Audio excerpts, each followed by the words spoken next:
السلام علیکم ملګرو د مفتی منیر شاکر صاحب یو آډیو لیک شوی د په هغې کې مفتی منیر شاکر صاحب د احادیثو په باره کې ډېرې خطرناکې خبرې کړې دي د فقهاو په باره کې د محدثینو په باره کې د علماو په باره کې انتهایی خطرناکې خبرې کړې دي تاسو د مفتی منیر شاکر صاحب دا خبرې واورئ او بیا ورپسې د مولانا شیخ ادریس صاحب دا خبرې هم واورئ تاسو ته به پته ولګي د منیر شاکر صاحب په باره کې علماء کرام چې د منیر شاکر صاحب په باره کې څه خبرې کوي د دې هر څه حقیقت پته به درته ولګي. راځئ دې ویډیو طرف ته ځو که ویډیو هم خوښه شوه نو لازمي لایک کوئ او زموږ دا چینل در سره خامخا سبسکرایب کوئ. نو راځئ دې ویډیو طرف ته ځو. السلام علیکم ورحمت الله وبرکاته. او بیا وایي چیرې فقها او محدثینو نو زه د فقها محدثین منم نه تا ته تر اوسه پورې دا پته نشته چې زه څه شی منم چې نه زه ملا منم نه زه محدث منم نه زه فقیه منم نه زه حدیث منم. که یو سړی وایي چې زه خو قرآن منم خو زه پیغمبر نه منم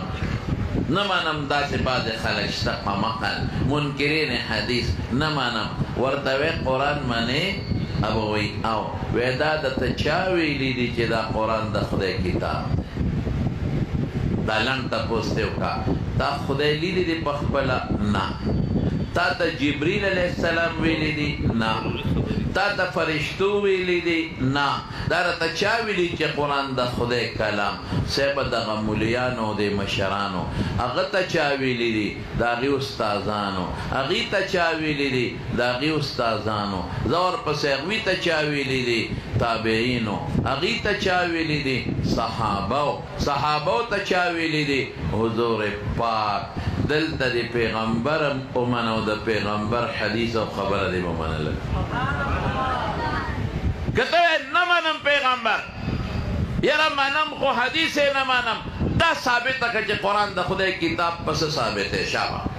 دا به د پیغمبر په قول منې چې پیغمبر وایي چې دا کتاب ماته نازل دی خدای مونږ نه دی لیدی جبریل مونږ نه دی لیدلی یو بل تپوس دې وکړه ته پیغمبر نه منې نو اقیم الصلاة قرآن شریف کې الله فرمایي پابندۍ سره منځ وکړئ هلکه صلات خو تاسو ټول پیژنئ څه ته وایي منځ ته وایي څه ته وایي ښه نو د منځ کې چې دا سار 2 رکعته دي او په یو رکعت کې 2 سجدې دي یو پکې رکوع ده او په بعضې رکعتونو کې دا لومبۍ قید او دا دویمه قیده او دا رکوع ده او دا قومه ده او دا جلسه ده او دا سجدې دي په دغه ترتیب دا 5 منځونه ما ته په قرآن شریف کې وښایه نشته په دغه ترتیب دا 5 منځونه چې سار 2 رکعت او ماسپښین 4 فرض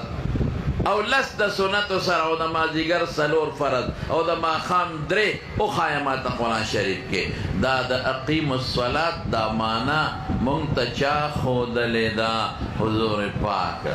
نو د اقیم الصلات په معنا بې د پیغمبر نه نه پوهېږو د آتو زکات په معنا بې د پیغمبر نه نه پوهېږو لله علی الناس الله پاک څنګه دی لکه لله سے علی الناس حج البیت من استطاع الیه سبیلا د حج دا ټول تفصیلات اول نه اخره پورې دا حج افراد دی او تمتع دی او قران دی او پلانکي دی نه به احرام تړی او میقات دی وښایه پاته قرآن شریف کې د قرآن شرح او شارح څوک دی حضور پاک قرآن منې پیغمبر به منې قرآن منې د پیغمبر خبرې به منې قرآن منې د پیغمبر حدیث به منې قرآن منې د پیغمبر مبارک تابعداري به کوې او که ته وایې زه د پیغمبر تابعداري نه کوم صرف د خدای تابعداري کوم نو تا نه خدای لیدلی دی نه د جبریل لیدلی دی د پیغمبر په خبره به پېژنې نو پیغمبر مبارک ټول وایي صلی الله علیه وسلم سر کې به منې ته پکېږو به نه بعضی مولا خپې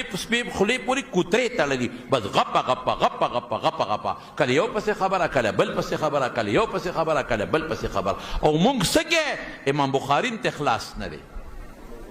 د بخاري حدیث منګړت دی د بخاري دا حدیث وبنه دا خو د قرآن خلاف دی اوهو ته نه یې پوهې بې وقوفه د قرآن خلاف نه دی راشه ما سره کېنج درې پې کړم دا د قرآن په معنا او په حدیث په مقصد نه پوهېږي دا ترمذی ومنم دا مسلم ومنم دا خو د حدیث خلاف دی او د مشهور او د متواتر خلاف و ته نه پوهېږې بېوقوفه نه پوهېږې انتشار دې جوړ کړی دی جګړې دې جوړې کړې دي مسلمانانو کې فتنه دې جوړه کړه